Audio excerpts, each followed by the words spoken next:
다 함께 성경 봉독하겠습니다. 예레미야 20장 6절에서 9절 말씀입니다.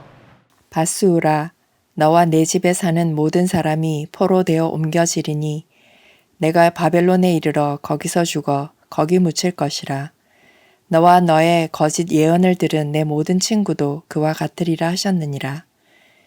여호와여, 주께서 나를 권유하심으로 내가 그 권유를 받았사오며 주께서 나보다 강하사 이기셨으므로 내가 조롱거리가 되니 사람마다 종일토록 나를 조롱하나이다.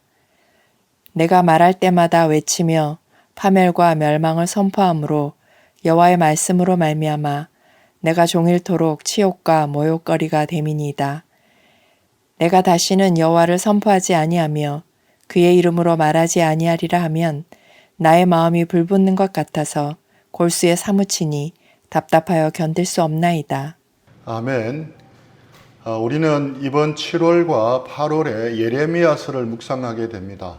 그래서 오늘은 예레미야를 묵상하는 데 도움을 주고자 예레미야 미리 보기를 하려고 합니다. 성경에서 가장 긴 책은 시편입니다. 그러면 두 번째로 긴 책은 무엇입니까? 바로 예레미야입니다. 우리는 흔히들 이사야서가 66장으로 더 길 것으로 알고 있지만 글자 수로만 보면 두 번째로 긴 책은 바로 예레미야서입니다. 길다는 말은 그만큼 전하고 싶은 말씀이 많다는 의미입니다. 도대체 그렇게 긴 분량의 책이 우리에게 던지는 메시지가 과연 무엇이겠습니까?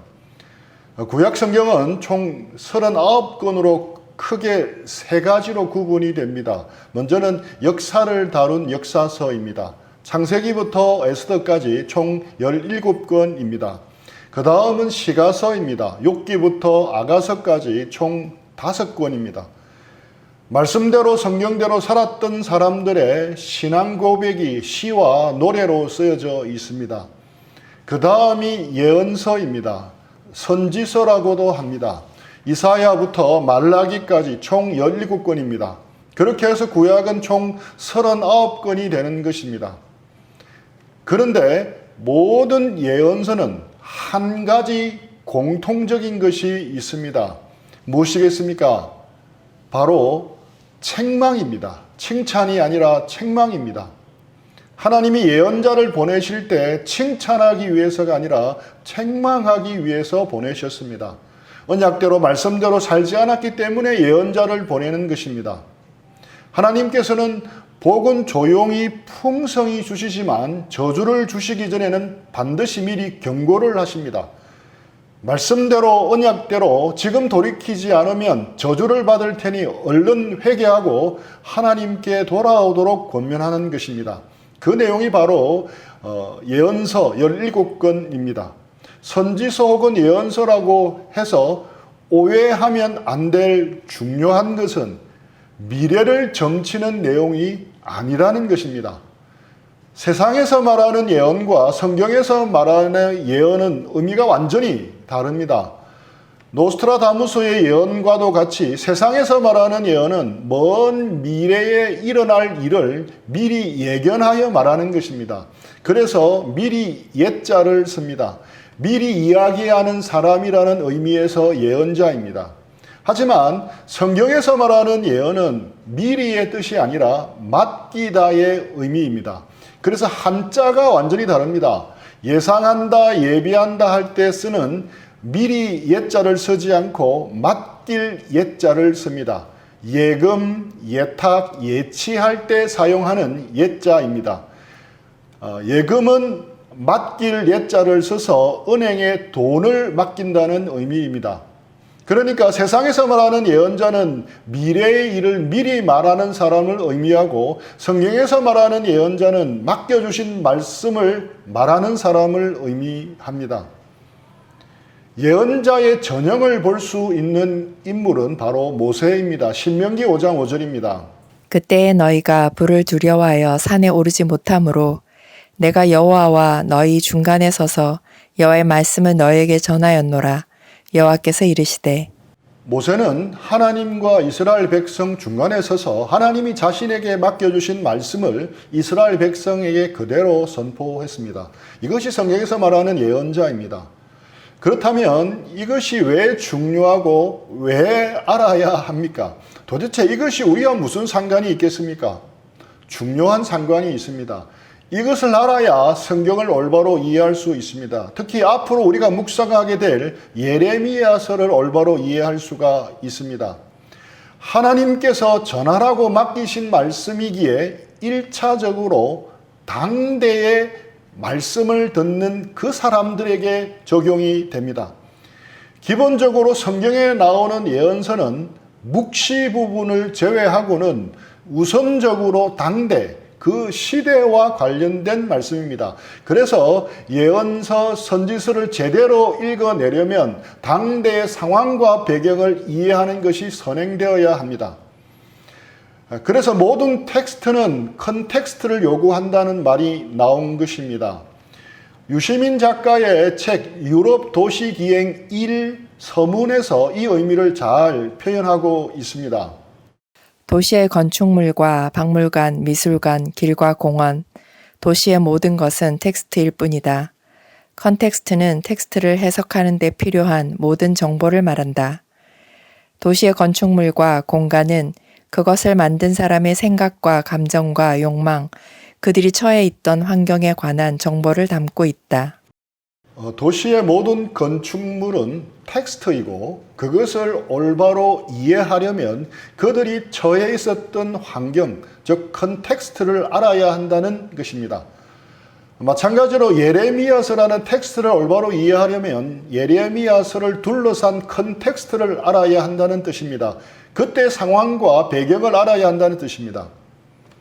물 좋다는 말은 뒷산 약수터에서 할 때와 똑같은 말이지만 물 좋다라는 말을 홍대 클럽 안에서 할 때는 그 의미가 완전히 달라집니다. 동일한 단어이지만 의미는 완전히 달라집니다. 예언서, 선지서가 우리에게 어렵게 느껴지는 것도 이 이유 때문입니다. 컨텍스트에 해당하는 시대도 상황도 배경도 지금과는 너무 다르기 때문입니다. 그래도 창세기와 같은 책은 설교를 통해서 너무나 많이 들었기 때문에 익숙하지만 예레미야와 같은 선지서에 대해 설교를 들을 일은 거의 없기 때문에 더욱 그렇습니다. 그래서 우리가 2달 동안 예레미야서를 묵상하기에 앞서 예레미야 전체의 배경과 상황을 좀 이해하는 것이 필요합니다. 물론 처음 듣는 경우에는 낯설겠지만 지난번 다니엘서, 에스겔서, 하박국서 말씀을 나눌 때 몇 번 들었던 기억이 있던 분들은 아마 조금씩 더 익숙해지리라 생각이 됩니다. 오늘 나눌 내용이 좀 낯설다고 느껴지시는 분은 너무 어려워라고 포기하지 마시고 앞으로 2번, 3번 반복해서 들으면 점점 익숙해지겠지라고 생각하시면 됩니다. 우리가 천국에서 아브라함을 만나고 다윗을 만나고 야곱을 만나면 그래도 할 말이 있을 것 같고 반가울 것 같습니다. 그런데 선지자 예레미야를 만나면 서먹할 것 같습니다. 그렇지 않습니까? 저도 오랫동안 성경을 읽었지만 예레미야서 전체를 제대로 묵상하고 공부하는 것은 이번이 처음인 것 같습니다. 이번에 우리가 매일 성경 큐티 본문을 함께 묵상하면서 예레미야도 만나고 예레미야가 만났던 하나님을 만났으면 좋겠습니다. 저는 좋은 작가는 카메라 감독이라는 생각을 해봅니다. 좋은 작가는 인생과 세상을 슬로우 모션으로 보게 하는 것 같습니다. 슬로우 모션으로 인생과 세상을 다시 천천히 보여주는 것 같습니다. 스포츠 경기를 슬로우 모션으로 다시 볼 때처럼 1배속일 때는 빠르게 지나가서 놓치고 깨닫지 못한 세부적인 것들을 다시 보게 하는 것처럼 말입니다. 이번에 우리가 예레미야서를 묵상하면서도 슬로우 모션으로 예레미야의 삶을 살펴보았으면 합니다. 예레미야서는 예레미야의 아픈 마음과 눈물이 담겨 있는 책입니다. 그래서 예레미야서는 예레미야를 이해하는 만큼 이해할 수 있는 책입니다. 또 예레미야를 이해한 만큼 예레미야의 하나님이 보이는 책입니다. 통독하면서 놓치고 지나갔던 예레미야의 눈물과 땀과 아픔과 고통을 슬로우 모션으로 확인했으면 좋겠습니다. 그리고 행간 속에 숨어있는 하나님의 마음도 읽어냈으면 합니다. 평면적으로 느껴지던 예레미야가 성령의 도우심으로 입체적으로 보이면 좋겠습니다. 이런 복이 이번에 예레미야서를 묵상하는 저와 우리 모두에게 넘치기를 축복하며 기도합니다. 앞서 말했듯이 예언자의 가장 중요한 역할은 하나님이 맡기신 말씀을 있는 그대로 전하는 것입니다. 하나님 중심으로 사역을 하는 것입니다. 하나님이 심판을 경고하라고 하시면 심판을 경고해야 합니다. 하나님이 이스라엘 백성의 죄를 책망하라고 하시면 책망해야 합니다. 이것이 참 예언자의 모습입니다. 그런데 성경에는 거짓 예언자들이 많이 등장합니다. 이들의 특징은 하나님 중심의 사역을 하는 것이 아니라 사람 중심으로 사역을 합니다. 소비자 중심으로 사역을 하는 것입니다. 그렇다면 거짓 선지자들이 왜 평화만 외쳤겠습니까? 소비자들, 즉 백성들이 심판의 소리를 듣고 싶어 하지 않았기 때문입니다. 위기의 순간임에도 불구하고 하나님이 구원해 주실 것이라는 말을 듣고 싶어 하기 때문입니다. 이런 사람들의 마음을 이용해서 평화를 외치고 하나님의 심판을 부인하면서 입속을 채웠던 것입니다. 거짓 선지자들은 환호를 받았지만 참 선지자들은 미움을 받았습니다. 사람들에게 무시당하고 매맞고 버림받고 감옥에 갇히고 심지어 목숨까지 잃었습니다. 예레미야가 대표적인 예입니다. 그럼에도 불구하고 참 예언자들은 역사에서 승리했습니다. 당대에는 실패한 자들처럼 보였지만 결국 하나님이 그들을 복권해 주셨습니다. 예언자들의 말처럼 실제로 심판이 일어나자 그들이 진정 하나님이 보내신 참 예언자라는 게 밝혀졌습니다. 그렇다면 하나님이 예언자를 보내셔서 책망하시는 궁극적인 이유가 무엇이겠습니까? 경고를 듣고 사람들이 돌이키기를 기대하시는 겁니다. 만약 사람들이 회개하고 돌이키면 하나님의 심판은 철회됩니다. 예언자를 보내 선포하신 예언의 내용이 변경되는 것입니다. 따라서 심판을 경고하는 것 자체가 하나님이 사랑하신다는 증거입니다. 가장 가혹한 심판은 무엇이겠습니까? 바로 유기입니다. 그냥 내버려 두는 것입니다. 어떤 삶을 살든 그냥 내버려 두는 것입니다. 죄된 삶을 지속하다가 결국 낭떠러지를 만나 떨어지는 것이 유기입니다. 하나님을 멀리하고 하나님을 떠나서도 계획대로 잘 되고 세상에서 성공하는 것은 가장 큰 재앙입니다.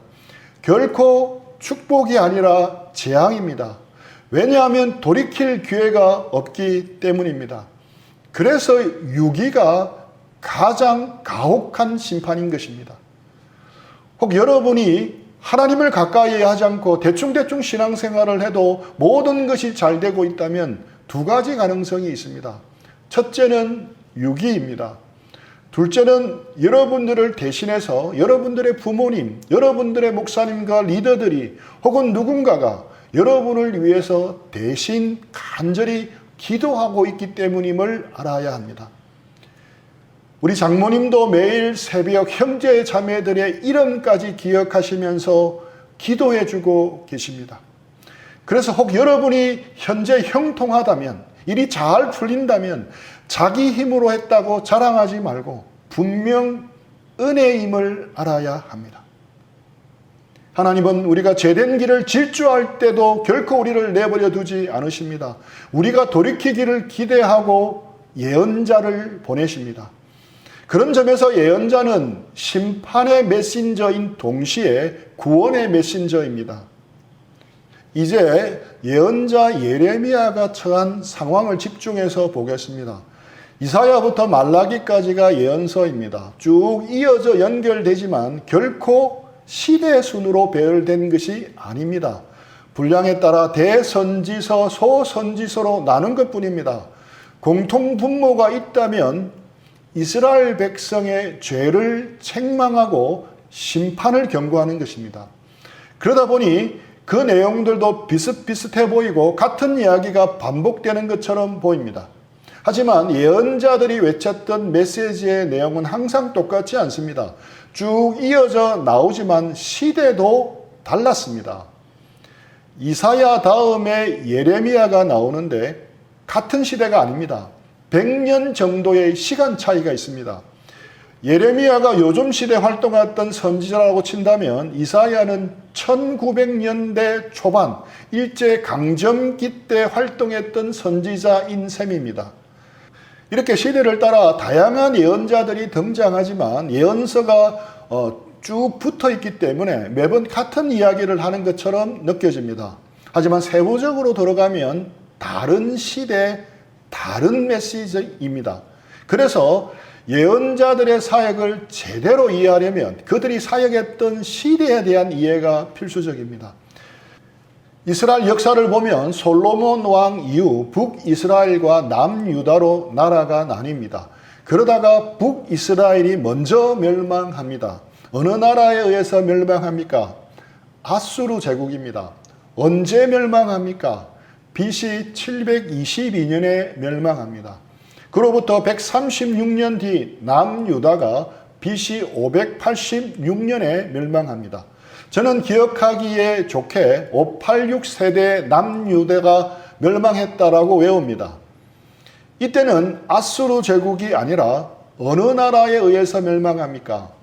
바벨론 제국에 의해서 멸망합니다. 이 연대 두 가지만이라도 꼭 기억하시면 열왕기상하, 역대상하를 이해하고 선지자들을 이해하는 데 큰 도움이 됩니다. 722년 북이스라엘, 586 세대, 586년 남유다.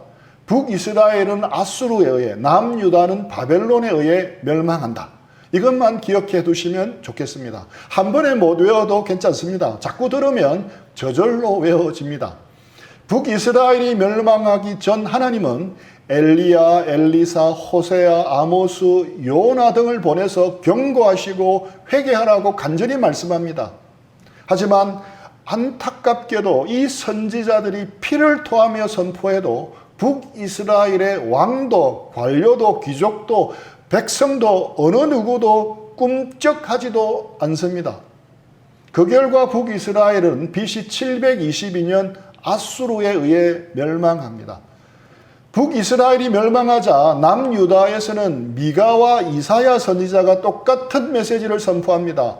남유다는 아직 멸망하지 않았지만 북이스라엘과 다를 게 없다는 것입니다. 겨우 종이 한 장 차이라는 것입니다. 남유다 역시 북이스라엘처럼 하나님을 저버리고 바알을 숭배하고 있으니 이 죄를 속히 청산해야 한다고 주장했습니다. 남유다가 사는 길은 하나님께 돌아가는 것뿐이라고 선포했습니다. 하지만 북이스라엘처럼 이사야와 미가의 예언도 남유다에서 인기가 없었습니다. 그래도 여기에 귀를 기울인 한 사람이 있었습니다. 누구겠습니까? 바로 히스기야입니다. 히스기야는 선지자를 통해 말씀하신 하나님의 말씀을 듣고 대대적인 종교개혁을 일으킵니다. 그 덕분에 남유다는 당장 멸망하지는 않았습니다. 하지만 안타깝게도 히스기야의 종교개혁은 지속되지 못했습니다. 그의 아들 므낫세 때는 더 안 좋은 방향으로 되돌아가 버렸습니다. 그리고 나서 100여 년의 시간이 흐릅니다. 그때 예레미야가 하나님께 부르심을 받습니다.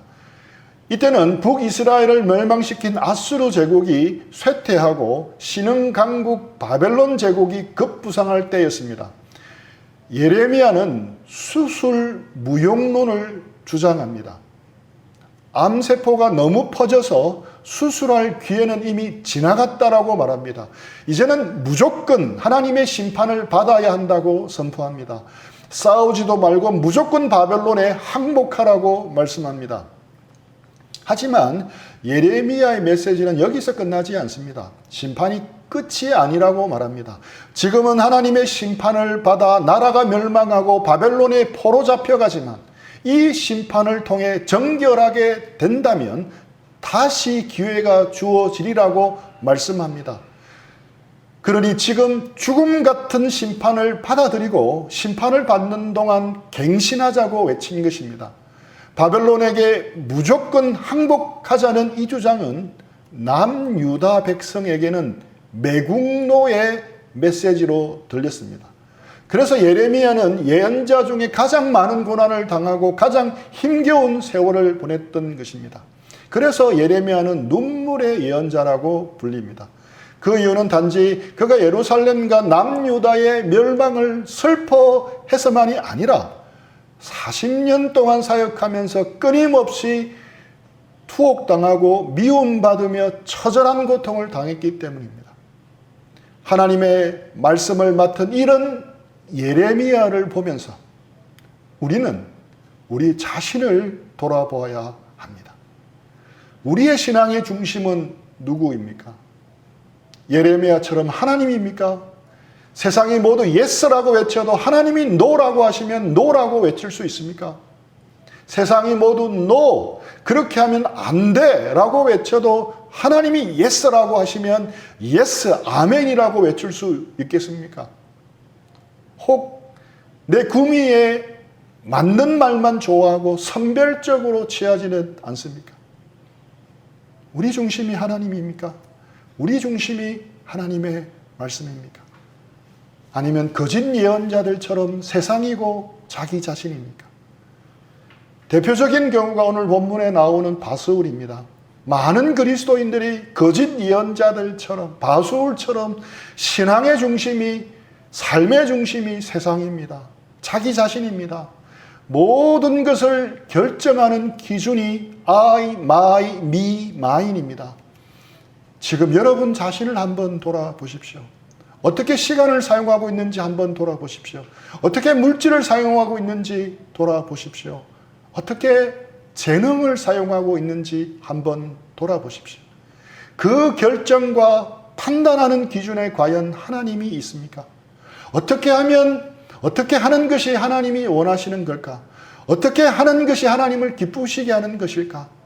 어떻게 하는 것이 하나님의 교회를 섬기고 위하는 것일까? 어떻게 하는 것이 사람을 예수님께로 인도하는 좋은 선택일까? 이런 기준으로 결정하고 판단하고 있습니까? 그렇다면 하나님 중심으로 사는 것입니다. 그렇지 않고 모든 기준이 I, my, me, mine입니까? 어떻게 하면 내가 원하는 것을 할까? 어떻게 하면 나를 기쁘게 할 것인가? 어떻게 하면 내가 인정받고 내가 잘 될 것인가? 이런 기준으로 결정하고 판단하고 살아간다면 자기 중심으로 사는 것입니다. 예언자로서 부르심을 받는다는 것은 죽음의 초대장을 받는 것과 다름이 없었습니다. 구약에 기름 부음 받은 세 부류의 사람이 있었는데 왕, 제사장, 예언자들입니다. 왕은 기름 부음 받으면 정치 권력을 쥐게 되고 제사장은 종교 권력을 쥐게 됩니다. 하지만 예언자는 기름 부음 받으면 죽음으로 초대받습니다. 사람들이 듣고 싶어 하지 않고 힘과 권세 있는 자들을 부담스럽게 만드는 메시지를 계속 선포하기 때문에 어느 누구에게도 환영받지 못합니다. 예레미야 20장 8절입니다. 내가 말할 때마다 외치며 파멸과 멸망을 선포하므로 여호와의 말씀으로 말미암아 내가 종일토록 치욕과 모욕거리가 됨이니이다. 예언자, 선지자 예레미야가 그랬습니다. 그는 외칠 때마다 파멸과 멸망을 선포했습니다. 그 결과 종일토록 치욕과 모욕거리가 되었습니다. 하지만 그는 잠잠할 수가 없었습니다. 9절입니다. 내가 다시는 여호와를 선포하지 아니하며 그의 이름으로 말하지 아니하리라 하면 나의 마음이 불붙는 것 같아서 골수에 사무치니 답답하여 견딜 수 없나이다. 하나님의 말씀대로 선포하지 않으면, 하나님의 뜻대로 말하지 않으면 그의 중심이 불붙는 것 같아서 골수에 사무쳐 답답하여 견딜 수가 없었던 것입니다. 이것이 우리가 본받아야 할 삶의 태도입니다. 하나님 중심적인 삶의 태도입니다. 예수님은 제자들을 부르시면서 예언자와 같은 삶을 살라고 다른 버전으로 말씀합니다. 누가복음 9장 23절입니다. 또 무리에게 이르시되 아무든지 나를 따라오려거든 자기를 부인하고 날마다 제 십자가를 지고 나를 따를 것이니라. 세상은 자기 중심으로 살라고 말하지만 예수님은 자기를 부인하라고 합니다. 세상은 자기가 하고 싶은 대로 마음껏 하면서 살라고 하지만 예수님은 자기를 부인하고 날마다 예수님을 따르라고 말씀합니다. 그리고 이 일은 예레미야처럼 십자가를 지는 길이라고 말씀합니다. 하지만 결국에는 승리하는 길이라고 말씀합니다. 우리 모두 내 중심이 아닌 하나님 중심으로 살아가기를 축복합니다. 오늘보다 내일, 이번 주보다 다음 주에 조금 더 하나님 중심으로 되기를 애쓰는 우리 모두가 되기를 축복합니다. 세상 사람들을 본받고 따라가는 것이 아니라 예수님을 바라보고 따라가는 우리 모두가 되기를 축복합니다. 나의 시간 사용, 나의 물질 사용, 나의 재능 사용을 다시금 하나님 중심으로 바꾸는 우리 모두가 되기를 축복합니다. 하나님께서 우리의 이름을 큰 소리로 부르시면서 멈춰 그리고 돌이켜라고 하시지는 않는지 조용히 하나님의 말씀에 귀 기울이는 우리 모두가 되기를 축복합니다. 우리 들은 말씀 생각하면서 잠시 기도하고 조용하는 시간을